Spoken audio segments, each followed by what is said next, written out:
नमस्कार, आप देख रहे हैं इंडिया न्यूज। मैं हूं आशीष सिंह।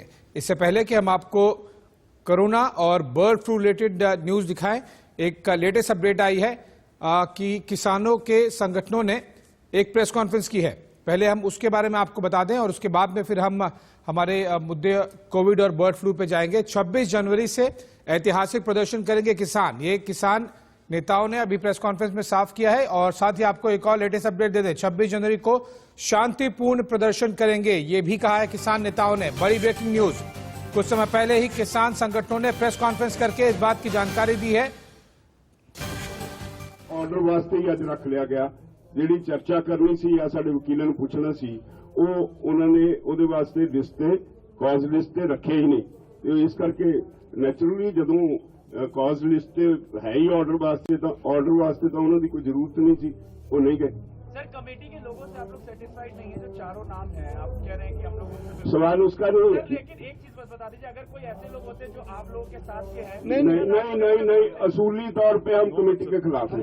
कमेटी में कोई भी हो, आप लोग कोई भी हो, वजह समझो, ये सरकार का ध्यान हटाने का एक तरीका है। थ्रू कोर्ट ऐसी एक कमेटी बनवा दो, हम कमेटी से लड़ते रहे, ये आंदोलन जो सरकार से प्रेशर है वो खत्म हो जाए, वो नहीं हम करने वाले।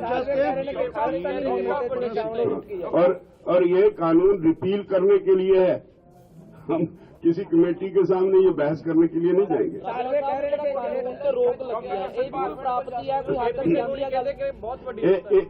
एक तरह नाल जेड़ा कानून ते रोक लगी है, सुप्रीम कोर्ट ने मन्ने ये कानून गलत ने, ये साडा जेड़ा स्टैंड सी उन्होंने ठीक सिद्ध किया है। मीटिंग होगी 15 ਨੂੰ मीटिंग से जाओगे? हाँ, 15 ਨੂੰ मीटिंग जाओगे। सर, मेरा एक सवाल है डॉक्टर साहब से।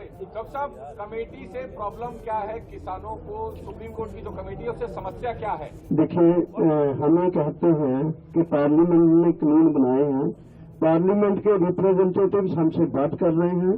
हमारा ये कहना है कि बाहर कमेटी ना बनाई जाए, parliament should come in between, parliament should discuss, Rajya Sabha में डिस्कस करें और उसमें सब चीज जो है हैंडल हो जाएगी। हम तो बर्ड फ्लू और कोरोना के बीच made in India covid vaccine आ गई है। जिंदगी के लिए संजीवनी बनी इस बूटी को आज देश के 13 शहरों में भेज दिया गया है। पुणे के सीरम इंस्टीट्यूट से निकली वैक्सीन की पहली खेप सुबह 4:30 बजे दिल्ली एयरपोर्ट पर पहुंची। इसके बाद वैक्सीन पहुंचने का सिलसिला शुरू हो गया, जो अभी तक जारी है।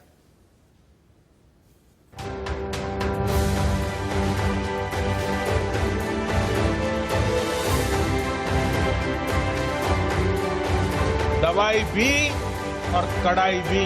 दवाई आ गई तो सब छूट मिल गई, तो भ्रम में मत रहना। 100 घंटे बाद भारत करेगा कोरोना पर सबसे बड़ा प्रहार।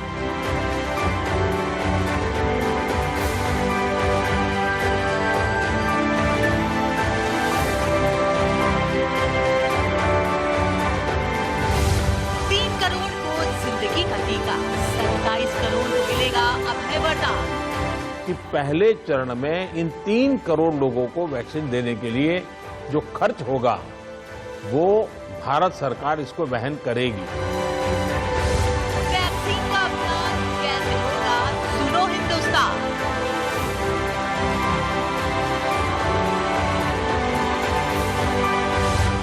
भारत के सवाल, प्रधान का जवाब। भारत लेगा कोरोना से एक हिसाब।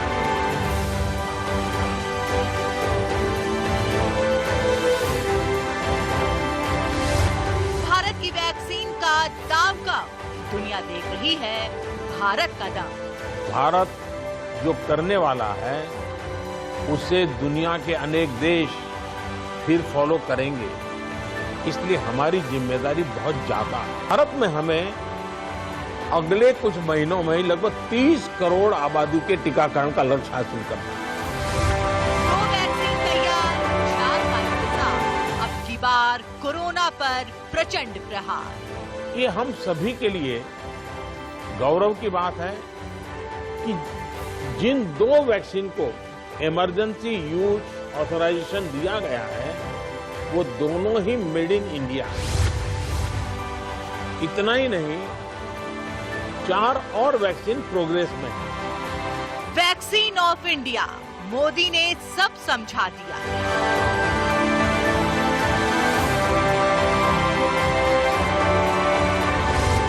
भारत की प्राथमिकता, वॉरियर्स को पहले मंगल टीका।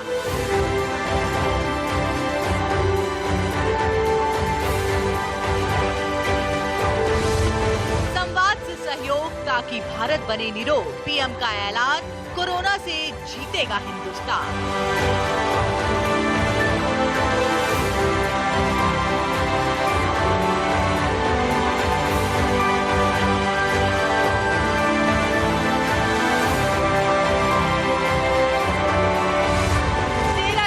पहुंचा टीका, अब कोरोना होगा फीका।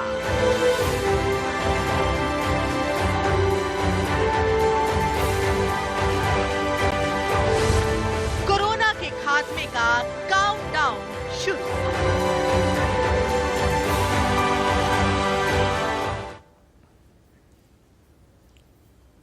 पुणे के सीरम इंस्टीट्यूट से वैक्सीन कोलकाता पहुंच चुकी है। कोलकाता से सब्यसाची की ग्राउंड रिपोर्ट देखिए।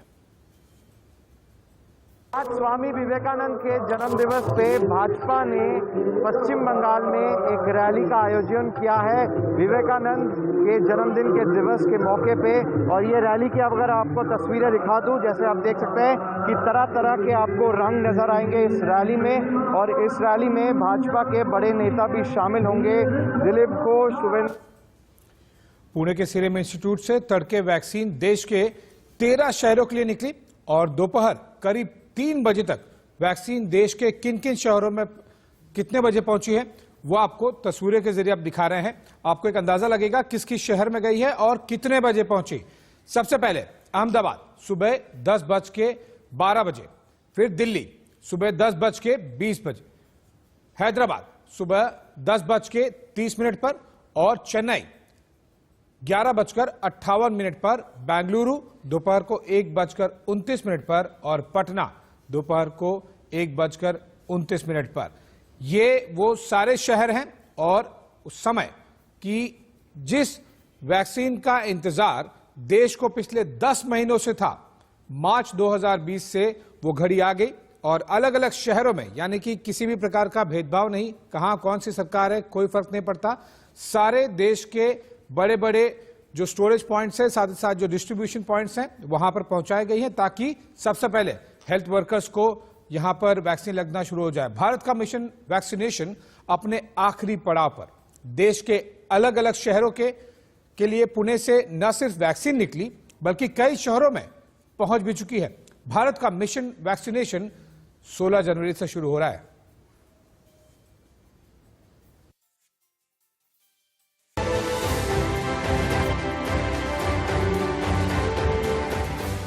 अब से करीब 100 घंटे के बाद देशवासियों को देश में निर्मित मंगल टीका लगने वाला है और इसकी पहली खेप पुणे से देश के अलग अलग 13 शहरों के लिए न सिर्फ तड़के रवाना हुई बल्कि वो कई शहरों में पहुंच भी चुकी है।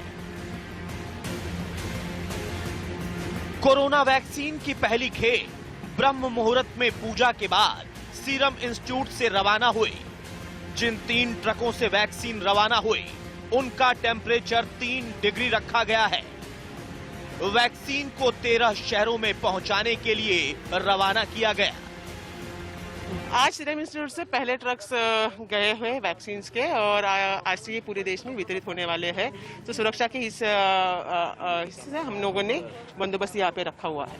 पुणे से 3 ट्रक में वैक्सीन के 478 बॉक्स रखकर रवाना किए गए, जिसमें से हर बॉक्स का वजन करीब 32 किलो है। पुणे से मुंबई के लिए वैक्सीन सड़क मार्ग से पहुंची, तो वहीं देश के बाकी शहरों में वैक्सीन पहुंचाने के लिए 8 फ्लाइट का इस्तेमाल किया गया, जिसमें 6 कमर्शियल तो 2 कार्गो फ्लाइट शामिल हैं। पहली कार्गो फ्लाइट से हैदराबाद, विजयवाड़ा और भुवनेश्वर में वैक्सीन की डिलीवरी होगी, तो वहीं दूसरी कार्गो फ्लाइट से कोलकाता, गुवाहाटी और पटना वैक्सीन पहुंचेगी। 13 शहरों के लिए 56.5 लाख डोज भेजे गए हैं। वैक्सीन को Z+ सिक्योरिटी के साथ देश के अलग अलग शहरों और एयरपोर्ट के लिए रवाना किया गया। पुणे से निकली वैक्सीन की पहली खेप तय शेड्यूल के मुताबिक पहली फ्लाइट से सबसे पहले गुजरात के अहमदाबाद पहुंची। सुबह 10 बजे अहमदाबाद के सरदार वल्लभ भाई पटेल एयरपोर्ट पर पहुंची और वहां से गुजरात के 25,000 बूथों में भेजी जाएगी। कोरोना वैक्सीन के 16 तारीख से जो कार्यक्रम शुरू हो रहा है, जो विश्व का सबसे बड़ा अभियान है वैक्सीन देने के लिए, उसके बारे में सब रिव्यू किया है और आदरणीय प्रधानमंत्री जी ने ये भी घोषित किया है कि प्रथम चरण में कोरोना वॉरियर्स और फ्रंट लाइन कोरोना वॉरियर्स जिनकी संख्या करीबन 3 करोड़ देश में होती है, इन 3 करोड़ लोगों को जो वैक्सीनेशन किया जाएगा उसका संपूर्ण खर्च भारत सरकार की तरफ से दिया जाएगा।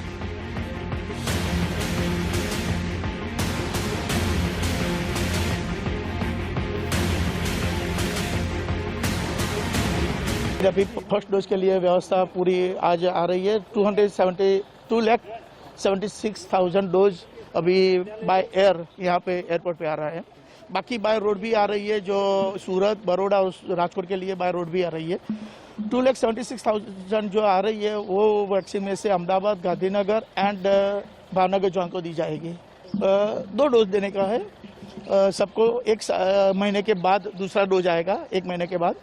और ये 16 तारीख से ऑनरेबल प्रधानमंत्री श्री द्वारा पूरे देश में लॉन्च किया जाएगा। उसी के हिसाब से 16 तारीख को 287 सेशन साइट पे गुजरात में भी 16 तारीख से हम कार्यवाही शुरू कर रहे हैं।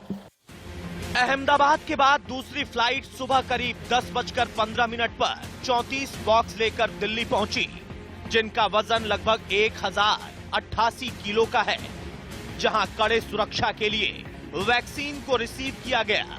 यहां से vaccine Rajiv Gandhi cancer hospital में स्टोर की जाएगी।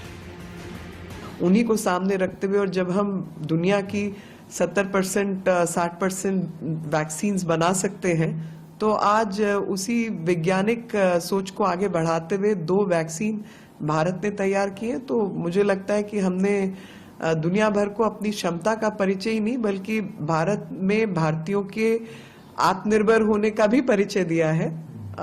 तो सबके लिए बहुत खुशी का विषय। और दिल्ली और अहमदाबाद के बाद वैक्सीन का तीसरा कंसाइनमेंट तीसरी फ्लाइट से सुबह करीब 11:55 पर चेन्नई पहुंचा और यहां पर भी कड़े सुरक्षा और तय तापमान के बीच वैक्सीन को रिसीव किया गया। 16 जनवरी को वैक्सीनेशन का काम शुरू होना है। सरकार ने सीरम इंस्टीट्यूट ऑफ इंडिया से कोविशील्ड के टीके कोविशील्ड की 1.1 करोड़ खुराक खरीदने का ऑर्डर दिया है और माना जा रहा है कि 16 जनवरी को देश के करीब 80 लाख लोगों को कोरोना का टीका लग जाएगा और फिर उसके 28 दिन के बाद दूसरा डोज दिया जाएगा, जो कि कोरोना पर देश का एक सबसे बड़ा प्रहार होगा। निष्ठा के साथ स्वाति और Varsha, bureau report, India news. Jammu Kashmir में वैक्सीन स्टोरेज को लेकर कैसी तैयारी है, बता रहे हैं इंडिया न्यूज संवाददाता अजय जांडिया।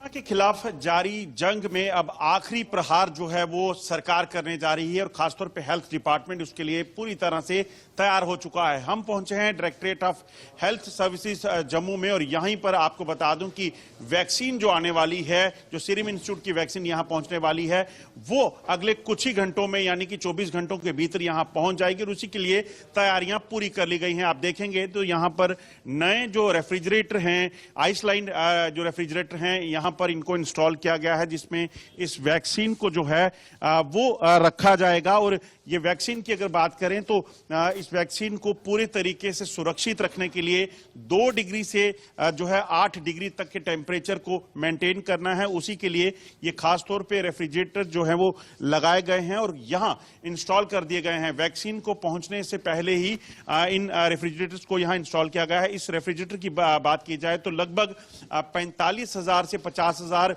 जो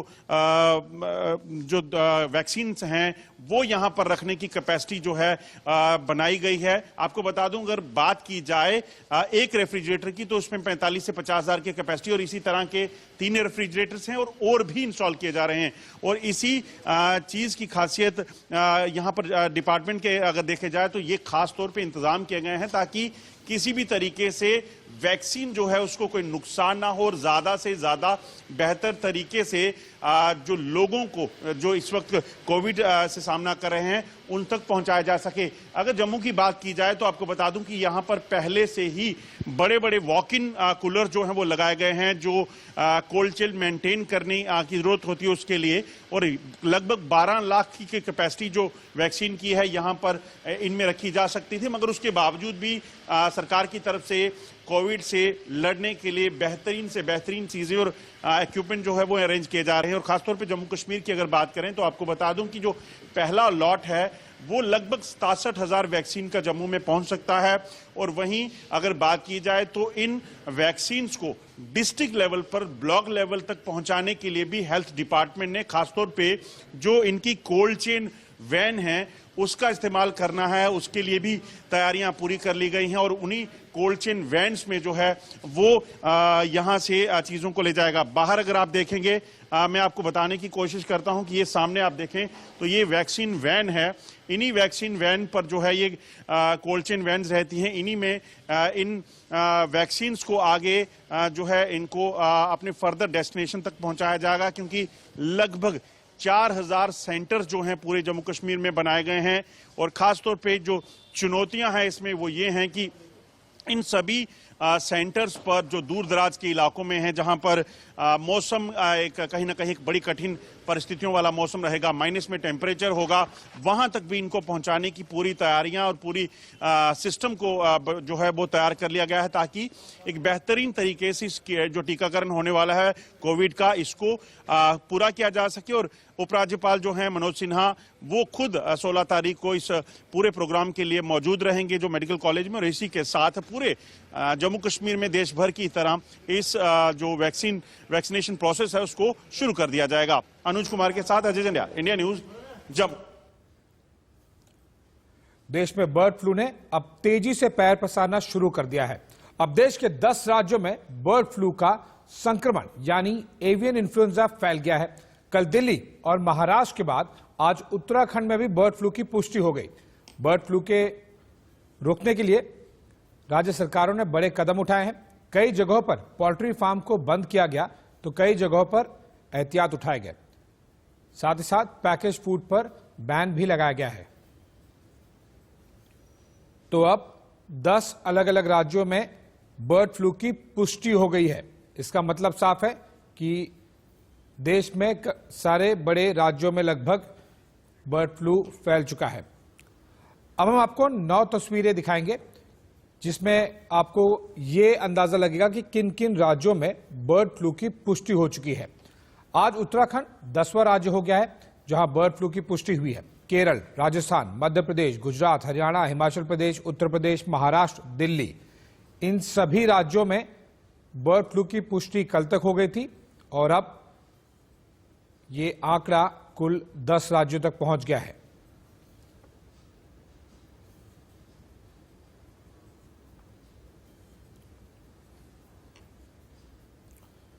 बर्ड फ्लू को लेकर एमपी में क्या तैयारियां हैं, भोपाल से सरस्वती चंद की रिपोर्ट देखिए। मध्य प्रदेश में बर्ड फ्लू का कहर थमते नजर नहीं आ रहा है।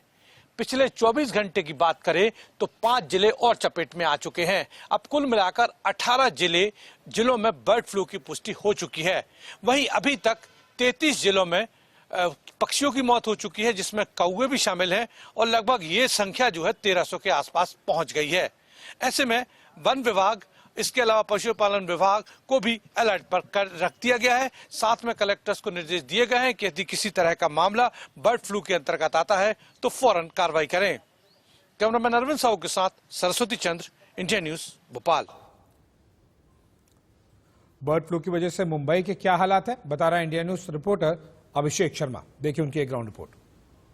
खतरा लगातार देश में बढ़ता जा रहा है। उसकी दस्तक मुंबई और महाराष्ट्र में भी हो चुकी है। महाराष्ट्र के तमाम हिस्सों में, चाहे मुंबई की बात करें, थाने की बात कर लें हम, या नवी मुंबई की बात कर लें, परभनी की बात कर लें, तमाम इलाकों में बर्ड फ्लू की दस्तक हो चुकी है। और यही कारण है कि सरकार की तरफ से बड़ी एडवाइस जारी की गई है कि हर जगह साफ सफाई हो और जहां भी जरूरत हो उस हिसाब से तत्काल प्रभाव से एक जो नंबर जारी किया गया है, टोल फ्री नंबर, उस पर लोग सूचित करें। हम आपको इसमें तस्वीर दिखा रहे हैं। पोल्ट्री जो कि मुर्गियों का जो दुकान होता है, या मुंबई के अंदर इलाके का है, एक बड़ा मार्केट है और इस बड़े मार्केट में तमाम मुर्गियां यहाँ पे डेली आती हैं, लोग बेचते हैं और लोग ले भी जाते हैं, खाते भी हैं।